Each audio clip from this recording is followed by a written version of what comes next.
की गतिविधियों पर नहीं अधिकार किसी का है। इस संसार की गतिविधियों पर नहीं अधिकार किसी का है।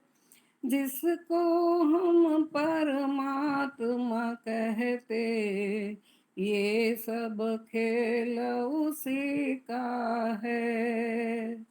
जिसको हम परमात्मा कहते, ये सब खेल उसी का है। क्षण भर को भी नहीं छोड़ता, सदा हमारे साथ में है। काया की सांसा डोरी का हाथ उसी के हाथ में है। हंसना रोना जीना मरना सभी उसी की मर्जी का है। हंसना रोना जीना मरना सभी उसी की मर्जी का है। जिसको हम परमात्मा कहते, ये सब खेल उसी का है। ये सब खेल उसी का है। निर्धन धनी धनी हो निर्धन, ज्ञानी मूढ़ मूर्ख अज्ञानी। सब कुछ अदल बदल देवे, कोई नहीं उसका स्वामी। सब कुछ अदल बदल देवे, कोई नहीं उसका स्वामी। समझदार भी समझ सके ना, ऐसा अजब तरीका है। समझदार भी समझ सके ना, ऐसा अजब तरीका है। जिसको हम परमात्मा कहते, ये सब खेल उसी का है। ये सब खेल उसी का है। इस संसार की गतिविधियों पर नहीं अधिकार किसी का है। जिसको हम परमात्मा कहते, ये सब खेल उसी का है। मिट्टी काली पीले हरे वन, आसमान का रंग नीला है। सूर्य सुनहरा चंद्रमा शीतल, सब उसकी ये लीला है। सूर्य सुनहरा चंद्रमा शीतल, ये सब उसकी लीला है। सबके भीतर स्वयं छुप गया, सर्जनहार सृष्टि का है। सबके भीतर स्वयं छुप गया, सर्जनहार सृष्टि का है। जिसको हम परमात्मा कहते, ये सब खेल उसी का है। ये सब खेल उसी का है। धन्यवाद दीपिका जी, समय देने के लिए।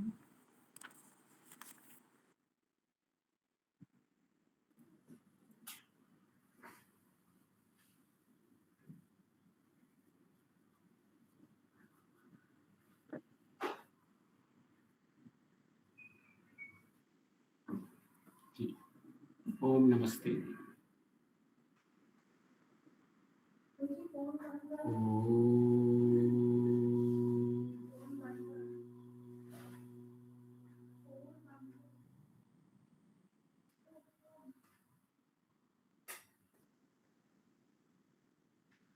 हम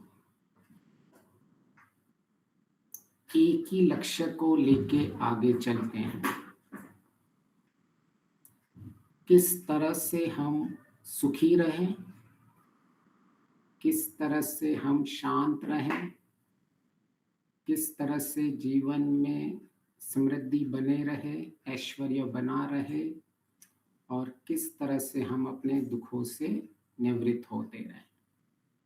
सारे कार्यों का मूल कारण यही होता है, कोई कहे या कोई न कहे, पीछे अंत में यही हमारी मूल इच्छा रहती है।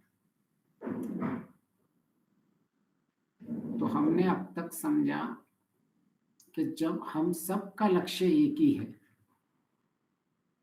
और हम सब उसके लिए ही आगे बढ़ रहे हैं, तो कुछ लोग इस लक्ष्य को प्राप्त कर पाते हैं और कुछ लोग इस लक्ष्य को प्राप्त नहीं कर सकते।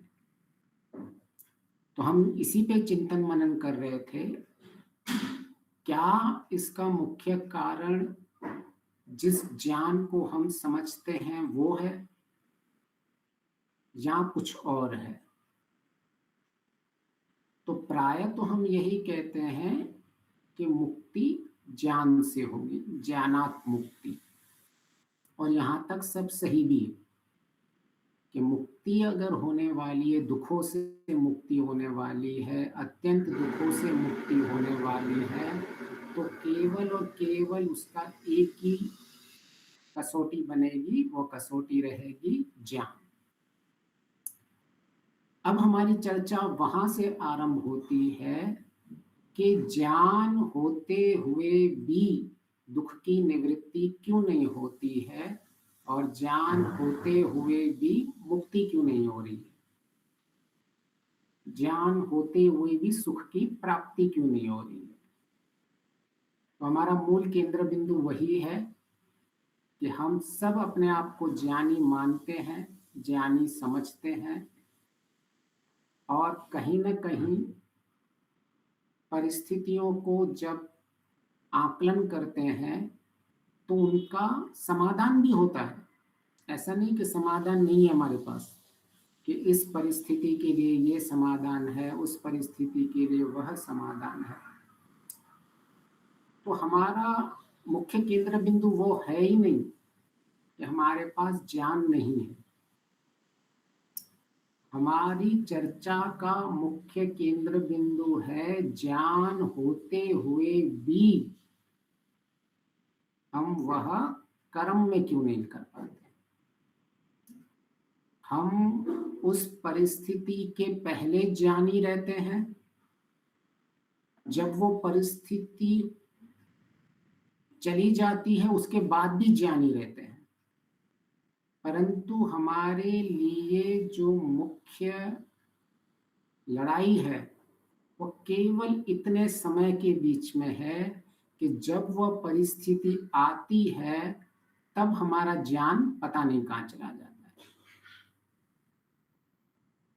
तो हमारी चर्चा इसी के आसपास चल रही थी कि हम सब ज्ञान की बातें करते हैं, सत्संग सुनते हैं, स्वाध्याय करते हैं, शास्त्र पढ़ते हैं, गुरु की संगति करते हैं, आचार्यों के साथ हमारा संपर्क रहता है, विद्वानों के साथ, अच्छे अच्छे महापुरुषों की किताबें पढ़ते हैं, पुस्तकें उनकी दी हुई सारी आज्ञाओं को समझने की कोशिश भी करते हैं, परंतु आकर वहीं फंस जाते हैं कि यह सब जानते हुए भी जब वह परिस्थिति आती है तो मैं वैसा कर क्यों नहीं पाता हूं। जैसे हमने क्रोध का समझा, कितना भी कह ले कि क्रोध नहीं करेंगे, क्रोध करना पाप है, क्रोध जहर पीने के समान है, कि मैं जहर पी लूं और ठीक कोई और हो जाएगा या मर कोई और हो जाएगा। इस तरह से हम कितना भी सोच लें, कितनी भी बातें कर लें क्रोध के लिए, लेकिन जैसे ही वो परिस्थिति आती है तो पता नहीं वो ज्ञान कहाँ चला जाता है। तो हम सब उसी से ही ग्रस्त हैं, इस परेशानी से ग्रस्त हैं। तो मुख्य जो केंद्र बिंदु, जब हम ज्ञान को सबसे पहले समझने की कोशिश करें तो सबसे पहले ज्ञान की परिभाषा ठीक होनी चाहिए। जहां अविवेक वहां से ही आरंभ हो जाता है, जब हम ज्ञान को परिभाषित नहीं कर पाते हैं जो ज्ञान हमें चाहिए अपने दुखों की निवृत्ति के लिए। तो एक तो जो हम पढ़ते हैं, स्वाध्याय करते हैं, उनको हम सामान्य रीति से ज्ञान कह देते हैं। ठीक है, कहने में भी कोई आपत्ति नहीं है, परंतु जिस ज्ञान की हम बात कर रहे हैं, जिस ज्ञान की से दुखों की निवृत्ति होती है, वह विशेष ज्ञान होता है। ऋषि दयानंद जी इसको विज्ञान कहते हैं, या आप इसको तत्व ज्ञान भी कह सकते हैं।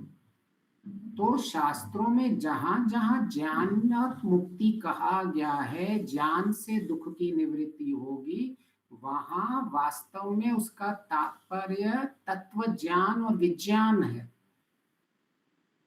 सामान्य जानकारियों को ज्ञान शास्त्रों में नहीं कहा गया है, उनको आप जानकारी कह सकते हैं, या आप शब्द ज्ञान कह सकते हैं। विशेषण लगा दीजिए कि शब्द ज्ञान है। मेरे पास कौन सा ज्ञान है? अभी शब्द ज्ञान है, और मुझे इसको तत्व ज्ञान में बदलना है। तो कृपा करके हमें अपनी बुद्धि में ये स्पष्ट डालना पड़ेगा कि मैं वास्तविक में ज्ञानी हूं या नहीं। क्योंकि बुद्धि को ज्ञान की अगर परिभाषा ही नहीं सही पता है, तो वो सामान्य ज्ञान को पढ़ के और समझने लगता है कि मैं ज्ञानी हो गया। अब परिवर्तन की तो कोई गुंजाइश ही नहीं बचती, क्योंकि परिवर्तन तो वहां किया जाता है कि कहाँ कुछ कमी हो। शास्त्रों ने कहा ज्ञान से मुक्ति, मैंने ज्ञान प्राप्त कर दिया, अब मैं कहाँ परिवर्तन करूं? तो हमें यह स्पष्ट करना पड़ेगा, हमारे शब्दों को सही सही चुनना पड़ेगा कि वास्तविक में मैं जब ज्ञान की बात कह रहा हूँ, ज्ञान की कसौटी कह रहा हूँ या कह रही हूँ, तो मैं वास्तविक उस ज्ञान का अर्थ क्या है। तो जिस ज्ञान से मुक्ति होने वाली है उसे विज्ञान कहते हैं या तत्व ज्ञान कहते हैं।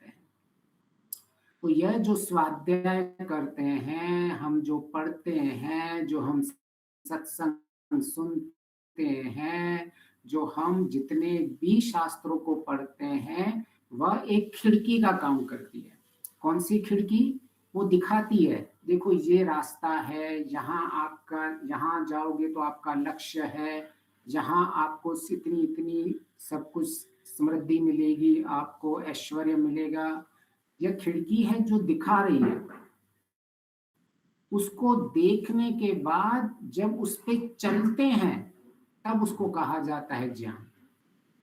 तो हम इनमें भ्रांति हो जाती है। हम रास्ता तो खिड़की से देख रहे हैं, परंतु उस रास्ते को चलने को हम ज्ञान कह रहे हैं, ना कि खिड़की से देखने को हम ज्ञान कह रहे हैं।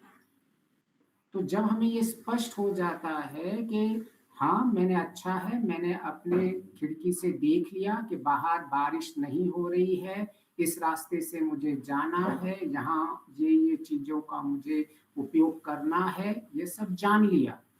अब उसका उपयोग करना, उसका प्रयोग करना, उसका यथार्थ बोध करना, उसे विशेष ज्ञान कहते हैं। ऋषि दयानंद जी कहते हैं विशेष ज्ञान किसको कहते हैं? जो शुद्ध ज्ञान से और कर्म उपासना से जो पाया जाता है, और जिनसे यथार्थ बोध होता है और उनका यथार्थ उपयोग। यथार्थ बोध और यथार्थ उपयोग सबसे ज्यादा अनिवार्य है ज्ञान के लिए। तो यह यथार्थ बोध और यथार्थ उपयोग दोनों ही हमारे ज्ञान में नहीं होता, फिर भी हम उसको ज्ञान कह देते हैं। तो यथार्थ बोध किसको कहते हैं? जो ज्ञान, प्रामाणिक ज्ञान को प्राप्त करना, उसको यथार्थ बोध कहते हैं कि मैंने उसको प्रमाणों से जाना है, मैंने उसे शब्द प्रमाण से जाना है, मैंने उसे अनुमान प्रमाण से जाना है, और मैंने उसे प्रत्यक्ष प्रमाण से जाना है। और हमारे जितने भी ज्ञान रहते हैं, इनमें कहीं न कहीं इन प्रमाणों की ही न्यूनता रहती है। क्यों न्यूनता रहती है? क्योंकि उस ज्ञान प्राप्त करने की विधि में जो सबसे पहले जैसे ज्ञान को प्राप्त किया जाता है, उसके लिए सबसे पहले अनिवार्य है मैं उसे ध्यान से सुनूं, उसे ध्यान से पढ़ूं, उसे ध्यान एकाग्रता लगाऊं। वो हर कार्य में करना पड़ता है ऐसा। तो इसीलिए श्रवण चतुष्टय में ऋषि दयानंद जी 9वें समोल्लास में सत्यार्थ प्रकाश में कहते हैं, सबसे पहले तो जो भी कुछ कर रहे हो उसको ध्यान से श्रवण करो, उसका वो सब पे लग जाएगा। जो भी आप कार्य कर रहे हो ध्यान से करो। फिर अगर जहां कोई विशेष ईश्वर आत्मा इन सब की बात चल रही है, तो उसे विशेष ध्यान से सुनो। तो आरंभ तो हमारा यहां से होना चाहिए। अगर हमें ज्ञान प्राप्त करना है और हम किसी ज्ञान को ज्ञान की कसौटी में शब्द को रखना है, तो सबसे पहले जब मैं उस शब्द को प्राप्त कर रहा हूं, वो विधि मुझे स्पष्ट होनी चाहिए। एक तो वो शब्द का ज्ञान स्पष्ट होना चाहिए कि उस ज्ञान की सीमा है, वो किस ज्ञान की सीमा की बात चल जा रही है। तो हमें सबसे पता चल गया कि यह विज्ञान और तत्व ज्ञान की बात हो रही है। और फिर ज्ञान तत्व ज्ञान को प्राप्त कैसे किया जा रहा है, उसकी विधि भी स्पष्ट होनी चाहिए। तो हम ध्यान तभी लगा पाते हैं जितना जितना हम दृष्टा भाव में होते हैं, जितनी जितनी साक्षी भाव होती है, उतना उतना हम ध्यान केंद्रित अधिक कर पाते हैं। तो हमारी पिछली चर्चा यही चल रही थी कि जब तक हम दृष्टा भाव में नहीं रहते हैं, साक्षी भाव में नहीं रहते हैं, विटनेस नहीं बनते हैं, ऑब्जर्वर नहीं बनते हैं, तब तक हमारा विशेष ध्यान लगता ही नहीं है। तो इसलिए श्रवण चतुष्टय की पहली ही सीढ़ी पे हमसे भ्रांति हो जाती है। उसके बाद अभी चिंतन मनन भी फिर विपरीत दिशा में चला जाता है।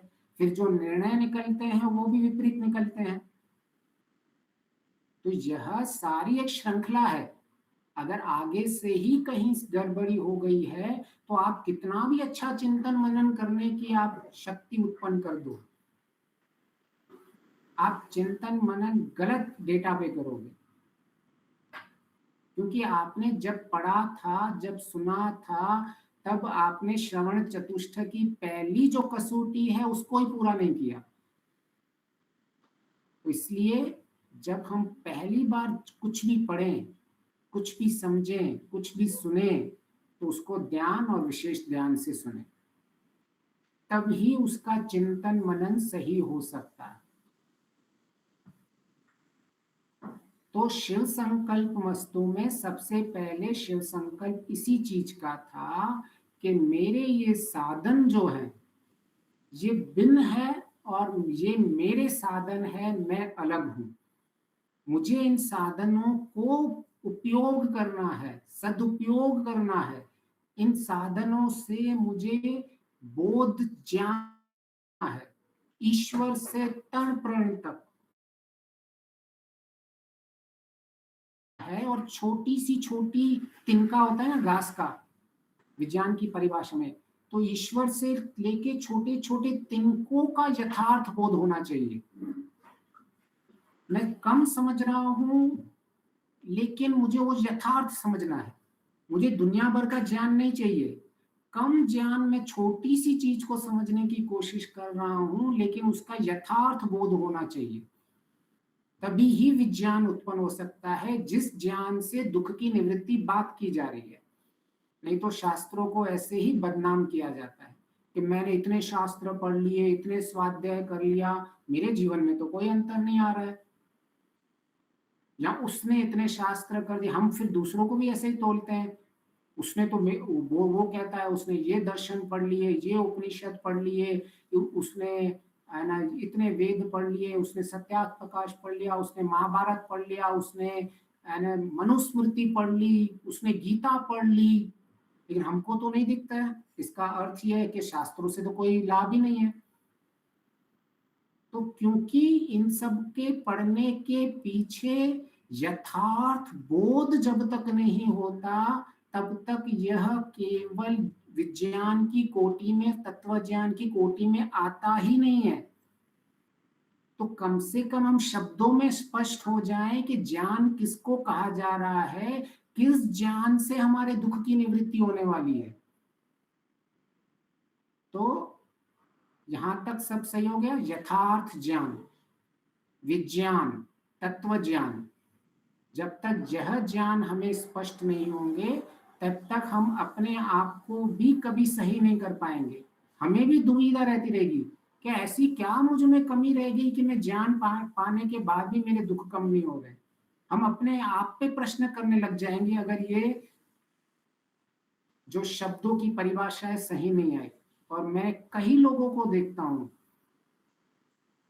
वो अक्सर ज्ञान को शब्दों में सीमित कर लेते हैं। और ऋषि दयानंद जी ने स्पष्ट परिभाषाएं दी है विज्ञान की। तो हम ज्ञान की स्पष्ट परिभाषा को समझें। सबसे पहले किसी भी ज्ञान को सुने तब हम उसे जितना हो सके साक्षी भाव में और ध्यान से सुने, जितनी जितनी स्थिति हो।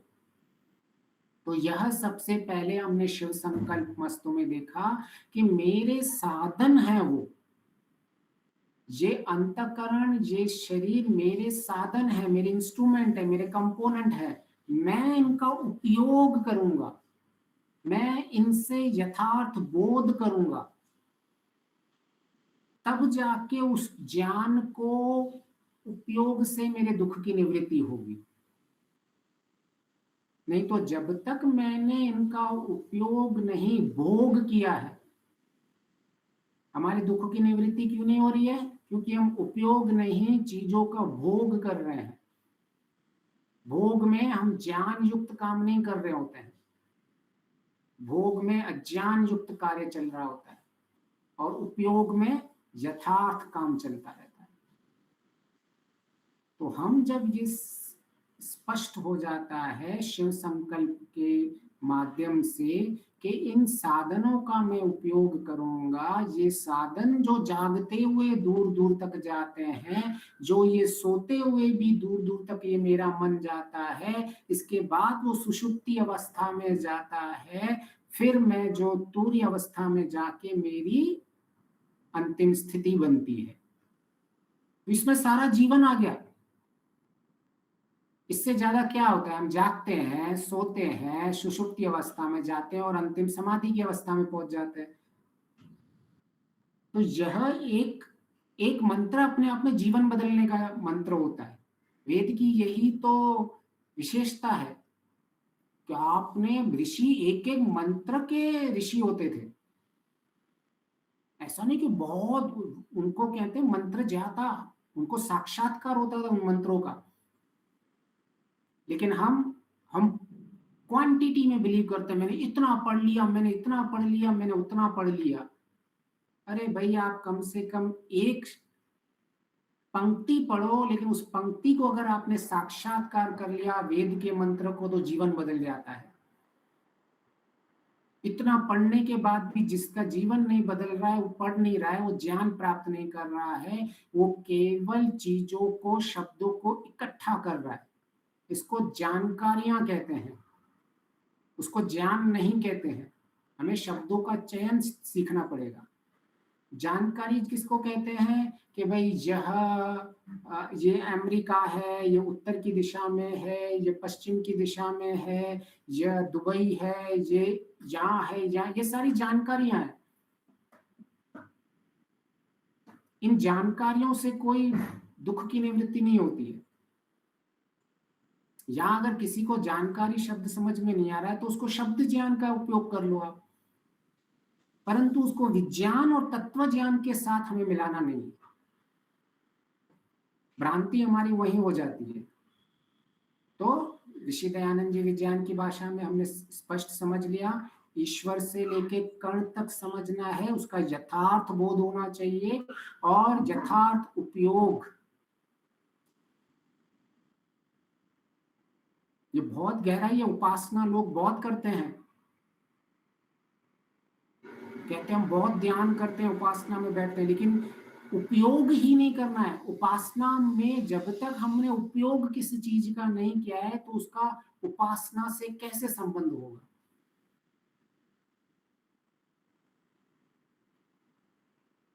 तो शिव संकल्प मस्तु में हमने समझने की कोशिश की, यथार्थ चीजों को हम समझे।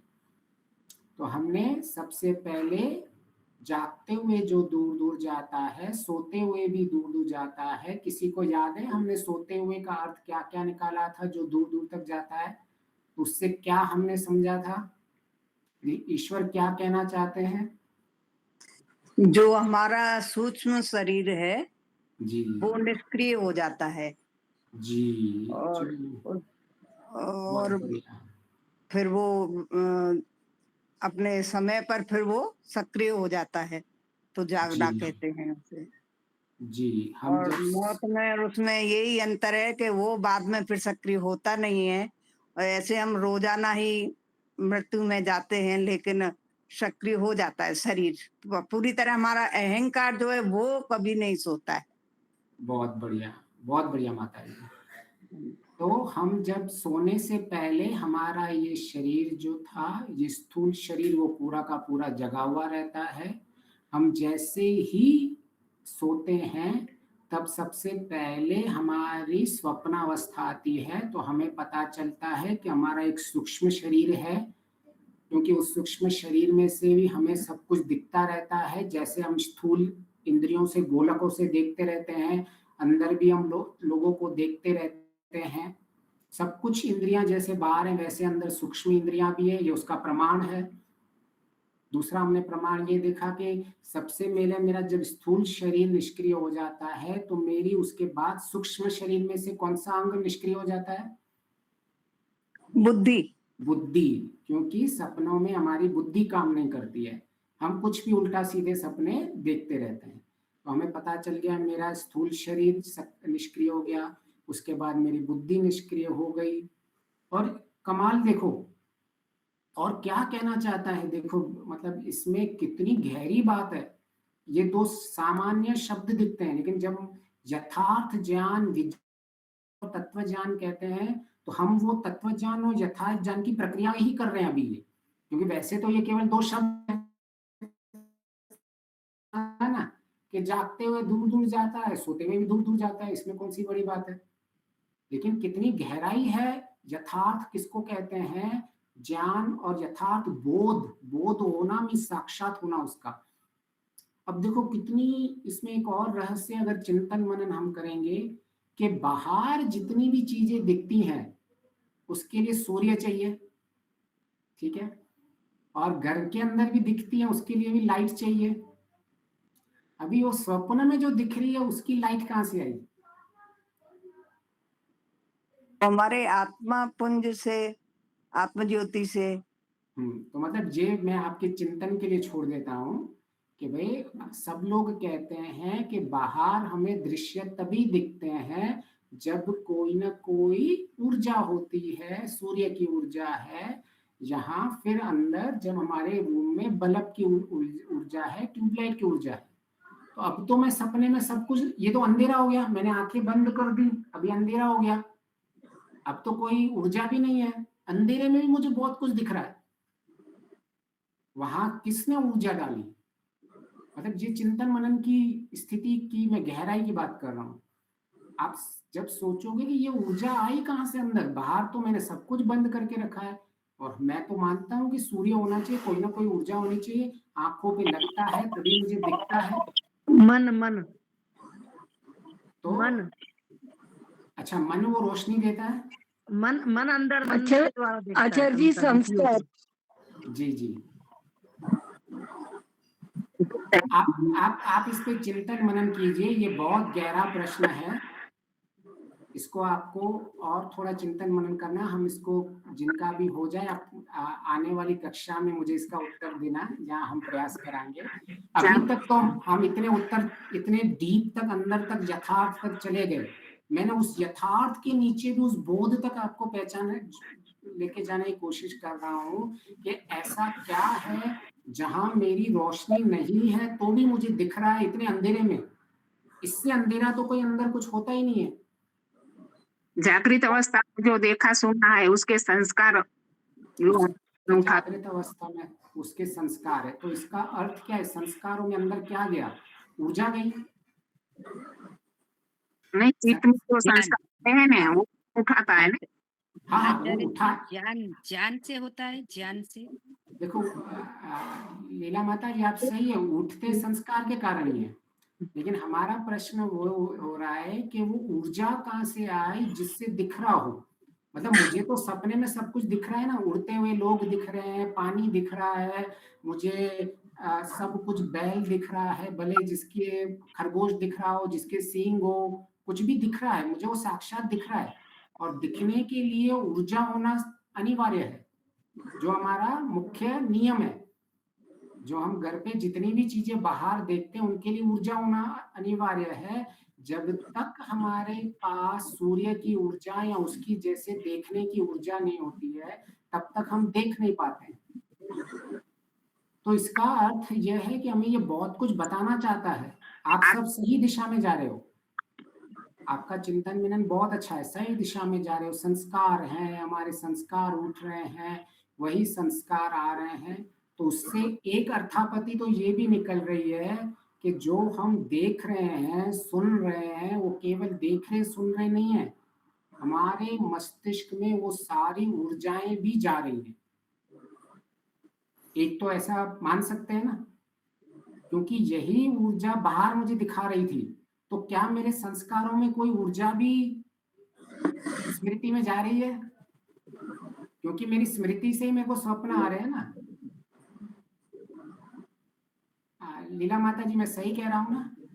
जो मेरे संस्कार उठ रहे हैं वो मेरे स्मृति से ही उठ रहे हैं ना, संस्कार चित्त से ही उठ रहे हैं। तो वो कहीं ना कहीं कहाँ, वो जो मेरी, जब मैं देख रहा हूँ, मैंने देखा अभी सामने एक बिल्डिंग है, मैं देख रहा हूँ, सांप को देख रहा हूँ, अभी मेरे सपने में कुछ भी आ सकता है रात को, तो मतलब यही चीज आ रही है, तो यह शक्ति मेरे संस्कारों में कहीं ना कहीं अंदर है क्या? ये प्रश्न मैं छोड़ रहा हूँ आप सबके चिंतन मनन के लिए। और मैं ये प्रश्न क्यों छोड़ रहा हूँ? क्योंकि जब इतनी गहराई से हम चिंतन मनन करते हैं तो हमारा अभ्यास होता है यथार्थ ज्ञान प्राप्त करने का, तो हमारी फिर सामान्य ज्ञान में रुचि कम हो जाएगी। आपको सारी की सारी पुस्तक खत्म करने में रुचि नहीं बनेगी। आप कहोगे मैं कि एक एक पुष्ट के केवल मैं कुछ पंक्तियां पढ़ रही हूँ, पर उस पंक्तियों का जब यथार्थ ज्ञान का जब आपको आनंद मिलेगा ना साक्षात, उसके जैसा आनंद कोई नहीं है। जो सारे आपके पुस्तकों पढ़ने के बाद भी ज्ञान का आनंद नहीं मिलता है, वह ज्ञान के आनंद कुछ पंक्तियों के यथार्थ ज्ञान से मिल जाता है। तो अब तक तो हमने दो पंक्तियों की इतनी गहराई तक चले गए कि जो जागते हुए भी जाता है, जो सोते हुए भी इतने दूर दूर तक जाता है। तो हमने उससे अर्थापत्ति से निकाला कि सबसे पहले मेरे अंदर एक सूक्ष्म शरीर है, जिसके अंदर ये सूक्ष्म इंद्रियां है, हमने वो निकाला तत्व ज्ञान से। फिर हमने यह भी निकाला कि पहले मेरा स्थूल शरीर निष्क्रिय हो गया, उसके बाद मेरी बुद्धि निष्क्रिय हो गई, क्योंकि सामान्य दो पंक्तियां हैं, पर आप उस दो पंक्तियों से कितनी गहरी चीजें निकाल रहे हो। तो वह हम सीख रहे हैं कि किस ज्ञान से दुख की निवृत्ति होती है, वह ज्ञान का अनुभव कैसा होता है जिससे दुख की निवृत्ति हो रही है। कि दो ही पंक्तियां हैं शिव संकल्प की, पर उन दो पंक्तियां एक साधारण ज्ञान से समझने की कोशिश कर रहा है, और एक मनुष्य तत्व ज्ञान से, विज्ञान से समझने की कोशिश कर रहा है। इन दोनों पंक्तियों से दो के जीवन बदल रहे हैं, एक का जीवन नहीं बदलेगा। एक का जीवन बोझ हो जाएगा, शब्दों का बोझ लेके वो जिएगा, उसका बदलेगा तो नहीं, उसका और हानिकारक होगा। हानिकारक होगा क्योंकि ये आधा अधूरा ज्ञान अहंकार उत्पन्न करता है कि मैं इतना कुछ जानता हूं, मेरे जैसा ज्ञानी कोई नहीं है, मैंने इतने शास्त्र पढ़े हुए हैं, मैंने इतना पढ़ा हुआ है, और मुख्य इस मार्ग में तो अहंकार का नाश ही था, और इस ये उल्टी दिशा में चला गया। जिस चीज के क्लेशों का नाश करना था, अस्मिता क्लेश का नाश करना था, उसी का ही इसको अहंकार हो गया। तो ये बहुत गहरी बात है कि शब्दों के ज्ञान और तत्व ज्ञान में अर्थ क्या है, इनमें भिन्नता क्या है, मुख्यता क्या है।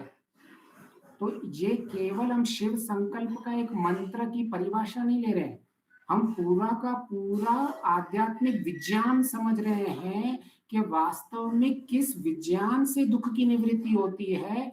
जब कहा गया है ज्ञानात् मुक्ति, तो उस ज्ञान का मुख्य उद्देश्य क्या है, वो कहाँ हमको दिशा दिखा रहा है। तो जब हम इतनी यथार्थ ज्ञान, यथार्थ उपयोग, अब मुझे यथार्थ ज्ञान हो गया कि ये मेरे साधन है और मैं दृष्टा हूं, अब केवल इनका उपयोग करना है। इस यथार्थ ज्ञान का जब आप दिन भर उपयोग करते रहते हो, उसी को ही विज्ञान कहते हैं, और वही वेदों का ज्ञान है जिससे दुख की निवृत्ति होती है। इसको अगर आपने एक चीज को पकड़ ली तो पूरा का पूरा जीवन परिवर्तन हो जाएगा। क्या हमने पकड़ा?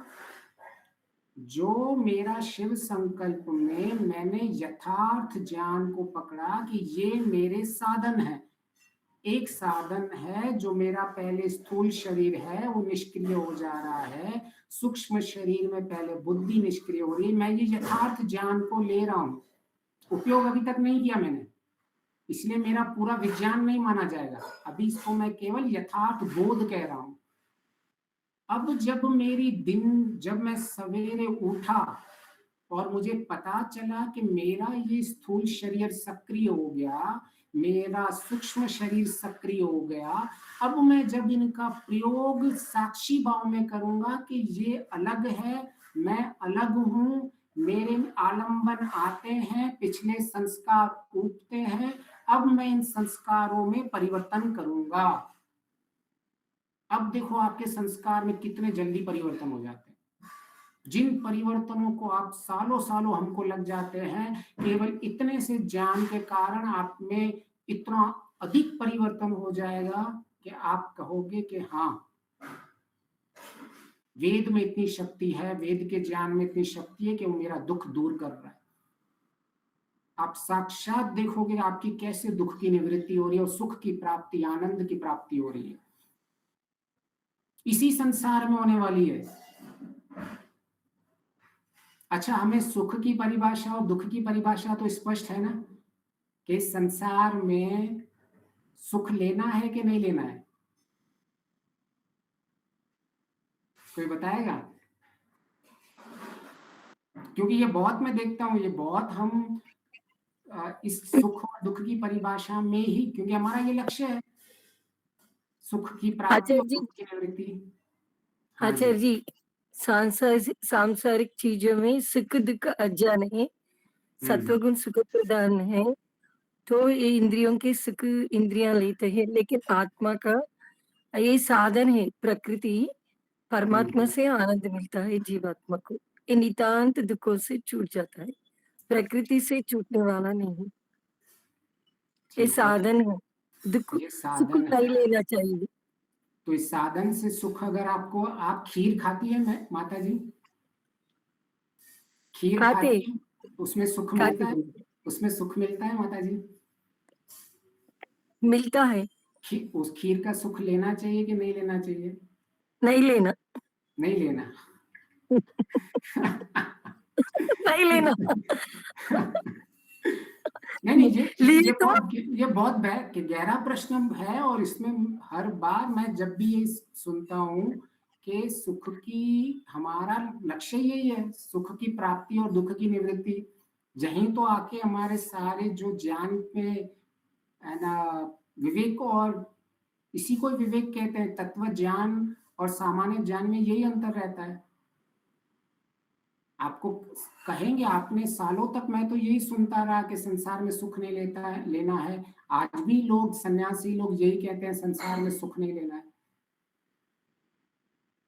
और वो क्या सही कह रहे हैं कि भाई बिल्कुल सही कह रहे हैं कि भाई संसार में सुख लोगे तो ईश्वर की तरफ कहाँ से जाओगे? जी सुख तो लेना है पर उनमें लिप्त नहीं हो जाना है। सुख लेना है परंतु लिप्त नहीं होना है। चलो, बहुत अच्छे शब्दों का प्रयोग किया आपने। आचार्य जी सुख लिए तो प्रकृति की ओर बढ़ते जाते सुख लेंगे और तो प्रकृति की ओर बढ़ते जाएंगे। बहुत अच्छा माता जी। और ईश्वर की ओर छूट जाते। ईश्वर की ओर छूट जाते हैं। इसीलिए हमारे जो विद्वान है इसीलिए कहते हैं कि संसार में सुख नहीं लेना चाहिए। तो और ऋषि दयानंद जी तो कह रहे हैं कि भाई आपके जितना जीवन इस संसार में सुख और दुख की तुलना की जाए तो सुख अधिक है।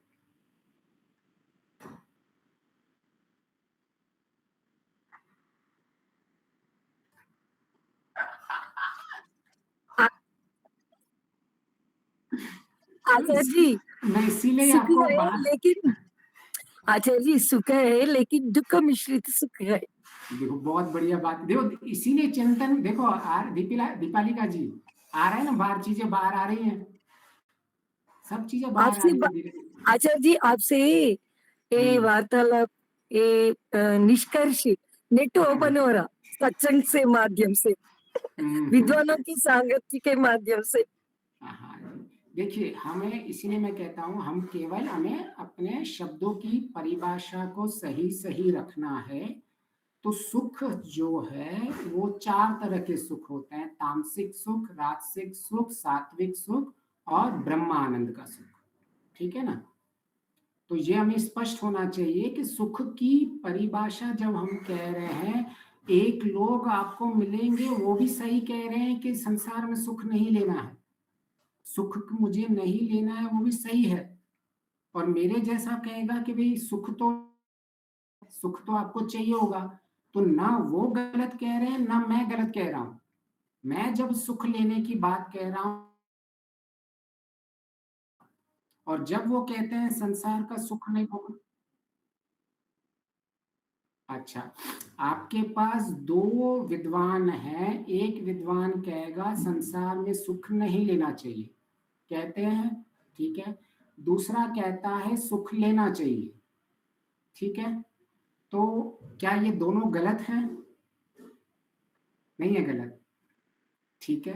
तो एक तो उसका मतलब मैं यहाँ आपको तत्व ज्ञान की परिभाषा बता रहा हूं कि तत्व ज्ञान विवेक किसको कहा जाता है। कि यहां जब आप दोनों को एक साथ देख पाते हो कि एक कह रहा है नहीं करना लेना है और एक कह रहा है लेना है, पर आपने उसमें से यथार्थ ज्ञान को निकाल दिया, उसको कहते हैं तत्व ज्ञान और विवेक। कि जब एक कहता है कि नहीं लेना चाहिए तो वह कहता है तामसिक और राजसिक सुख नहीं लेना चाहिए, और जब एक कहता है सुख लेना चाहिए तो उसके पीछे तत्व ज्ञान ये होना चाहिए कि सात्विक सुख लेके सत्व गुण को बढ़ा के फिर ब्रह्म आनंद को प्राप्त करना चाहिए। तो यहाँ वो सुख लेने की बात कर रहा है। जब लेने की बात है तो सात्विक सुख, और छोड़ने की बात है तो तामसिक और राजसिक सुख। ठीक है ना? तो इसी को तत्व ज्ञान कहते हैं। और आध्यात्मिकता में कई लोग जो हैं इसी में ही फंस जाते हैं कि मैं करूं या नहीं करूं। मेरे साथ एक नौजवान इस प्रश्न में उलझा हुआ महीनों से। वो एक उसके गुरुजी कह रहे हैं कि संसार से सुख मत लो, और वो जब मुझसे मिलता है तो मैं कहता हूं कि भाई तू कैसे जीवन में काम कैसे करेगा। तो क्योंकि उसको बेचारे को सुख की परिभाषा सही सही नहीं पता है, और उसका गुरुजी सही कह रहा है, उसका गुरुजी मेरा गुरु है। तो मैंने कहा कि तेरे गुरुजी जो कह रहे हैं वो सही कह रहे हैं, लेकिन जब तू ऐसा सुन रहा है कि तुझे सुख लेना चाहिए तो इन 2 सुख की परिभाषाओं को स्पष्ट कर लो। नहीं तो बहुत भ्रांतियां हैं लोगों, बहुत वो निराश हो चुका था जीवन में, क्योंकि सुख के बगैर तो इंसान रह नहीं सकता, दुख की निवृत्ति के बगैर रह नहीं सकता। और सीधा उसको कहा जा रहा है कि सुख की छोड़ दो, सुख छोड़ दो, तो उसको समझ में ही नहीं आ रहा है कि मैं करूं क्या। और ये आत्मा के लिए बहुत मुश्किल है कि सारी जीवन में दुखी रहूंगा और अंत में जाके मुझे ईश्वर प्राप्ति होगी। कई भ्रांति फैली हुई है इस चीज के अंदर। क्यों फैली हुई है? कि केवल शब्दों का ज्ञान प्राप्त किया हुआ है, तत्व ज्ञान, यथार्थ बोध, विवेक उत्पन्न नहीं किया गया है। ऐसे इतने सारे शब्द आएंगे आध्यात्मिकता में जो करने भी होते हैं, नहीं भी करने होते हैं। कोई बोलेगा धृति होनी चाहिए कि नहीं होनी चाहिए। एक विद्वान कहेगा धृति तो आवश्यकता है, लेकिन दूसरा ऐसा भी कह सकता है कि धृति के कारण लोगों की हानि भी हो रही है। तो जिनकी धृति तमोगुण और रजोगुण वाली होती है, उनकी बहुत हानि होती है जीवन में, क्योंकि वो एक चीज को पकड़ के बैठ जाते हैं, इतने दृढ़ हो जाते हैं एक ही चीज के ऊपर कि संसार का सुख भोगने में या तमोगुण के सुख में अपने डर को इतने पकड़ के बैठते हैं कि वो कभी छोड़ ही नहीं पाते हैं साइकोलॉजी में। तो हमें शब्दों में विवेक उत्पन्न करना पड़ेगा। जब यहाँ कहना चाह रहे हैं तो इसका अर्थ यहाँ ऐसे निकलेगा, यही शब्द का अर्थ यहाँ ऐसे निकलेगा। हमारी तो हम तुरंत बोलने जाए नहीं मैं सही हूं और सामने वाला भ्रांति में है। अच्छों को मैंने ऐसे बोलते हुए सुना हुआ है कि आप सही कह रहे हो, लेकिन आप जो दूसरों को भ्रांति में कह रहे हो यह आप गलत कह रहे हो। दूसरा वाला उसी का दूसरा पक्ष देख रहा है, आप एक पक्ष देख रहे हो, दूसरा वाला दूसरा पक्ष दे रहा है। तो इसके लिए ऐसे भ्रांतियों को लोगों में नहीं डालना होता है। आपके अपने ज्ञान को एक स्तर में रखिए और दूसरे ज्ञान को दूसरे परिप्रेक्ष्य में देखिए। मीमांसा दर्शन में एक ही परिस्थिति को 6 परिपक्ष में देखा जाता है। कैसे देखा जाता है? सबसे पहले इसके वाक्य का संस्कृत का अर्थ क्या निकलता है, फिर चलो संस्कृत का अर्थ तो निकल गया, अभी इसका प्रसंग क्या है। अगर प्रसंग कुछ और बोल रहा है और संस्कृत का अर्थ कुछ और होता है तो प्रसंग को पहले लिया जाता है कि यहाँ आत्मा के प्रसंग की बात आ रही है, परमात्मा के प्रसंग की बात चल रही है, प्रकृति की प्रसंग की बात चल रही है, तब आप फिर संस्कृत को शब्दों को पीछे रख दोगे। अभी प्रसंग कुछ कह रहा है लेकिन क्रम किसी और का चल रहा हो, क्रम आत्मा का चल रहा हो, क्रम परमात्मा का चल रहा हो, तो प्रसंग को नहीं लेना होता है। फिर वचन कौन सा है ये, फिर लिंग क्या है, इसकी पहचान क्या आ रही है, तो और फिर श्रुति क्या कह रही है।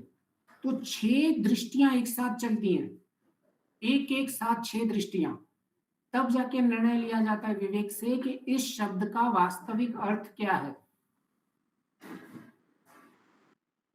तो हमें अपनी बुद्धि को इतना यथार्थ बनाना पड़ेगा कि हम भिन्न परिप्रेक्ष्यों से एक चीज को देखने की कोशिश करें। उपनिषदों में इसको कहते हैं समन्वयात्मक ज्ञान, कि एक नहीं, एक होती है एकांगी दृष्टि। एकांगी दृष्टि होती है कि एक ही तरफ से देखने का उसको, एक होती है समन्वयात्मक दृष्टि।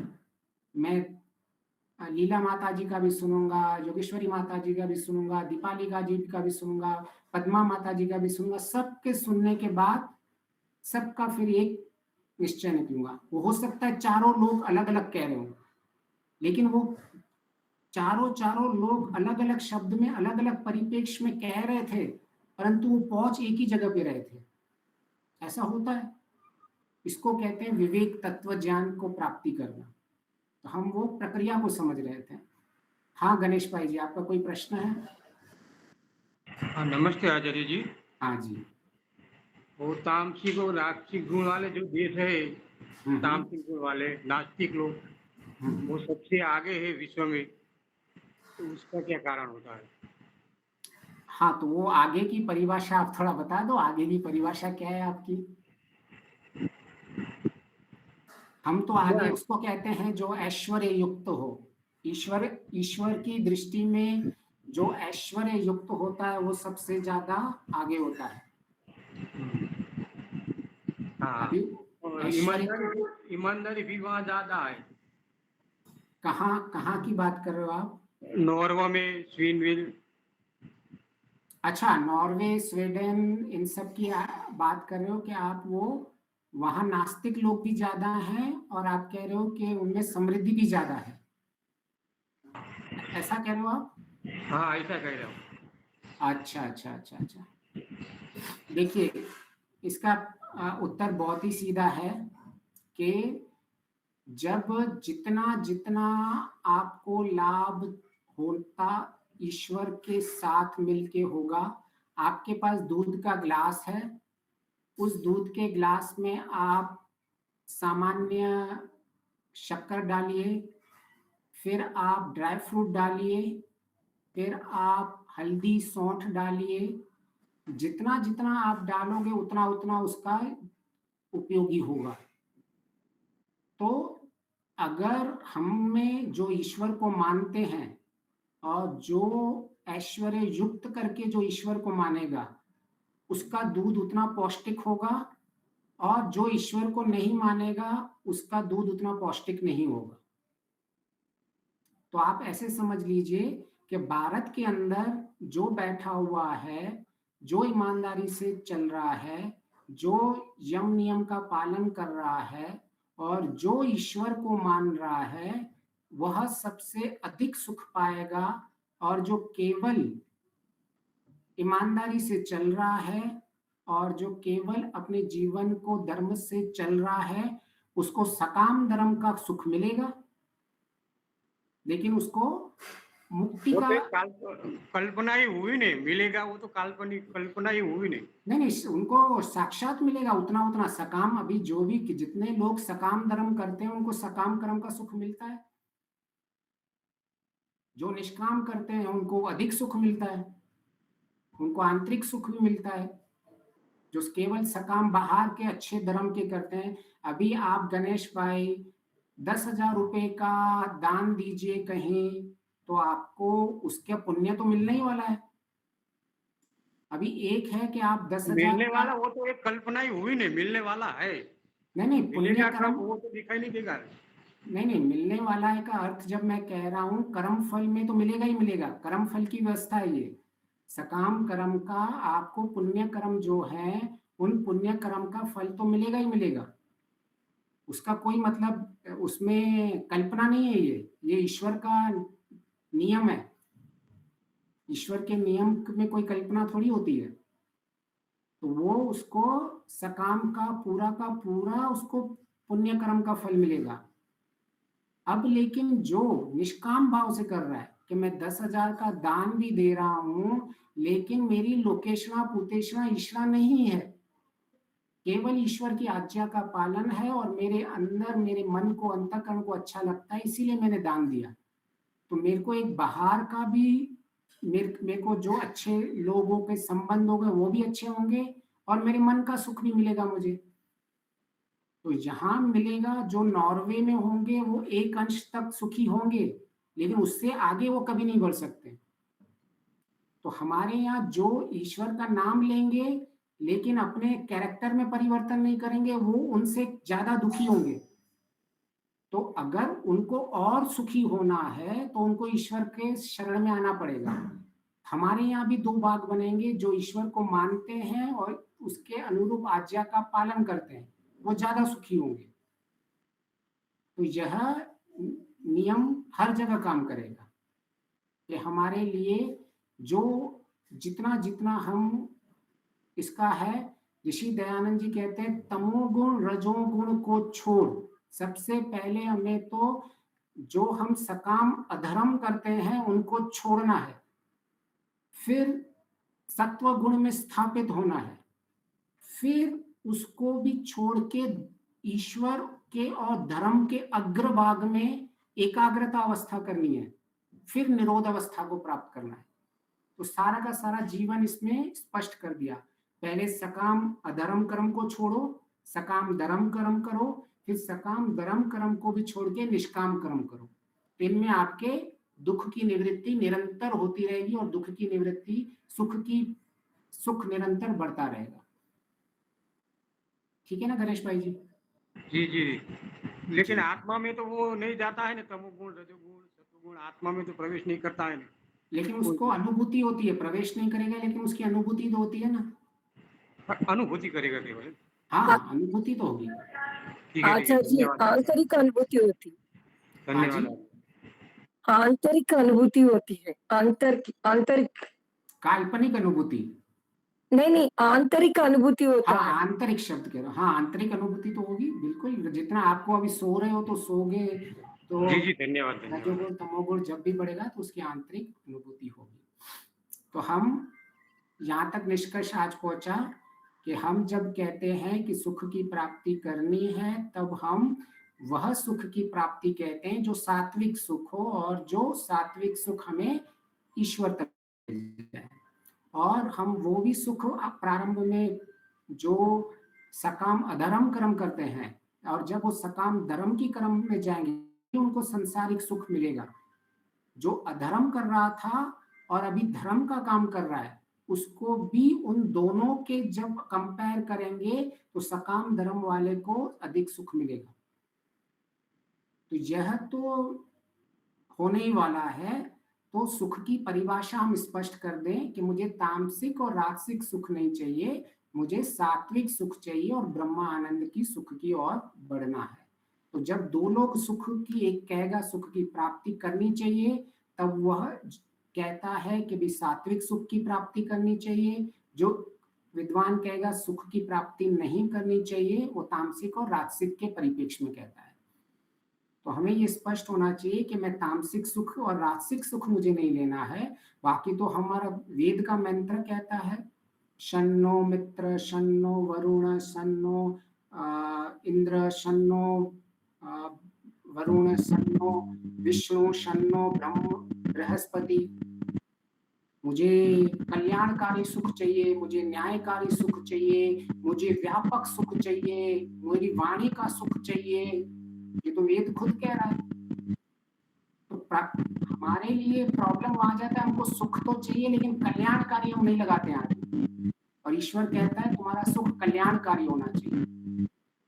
तो आप सबका बहुत बहुत धन्यवाद। आगे चल के इस श्रृंखला को आगे बढ़ाएंगे। आपका भी बहुत बहुत धन्यवाद जी आचार्य जी।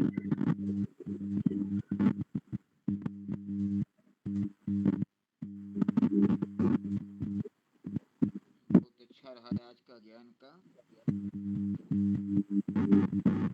आनंद परमानंद हमारा ही है। आवाज गई, आवाज जा रही है। बस सुख जो है परमानंद के पास ही मिलेगा कुल मिलाकर के। कक्षा का सांझ पाठ जगह पहले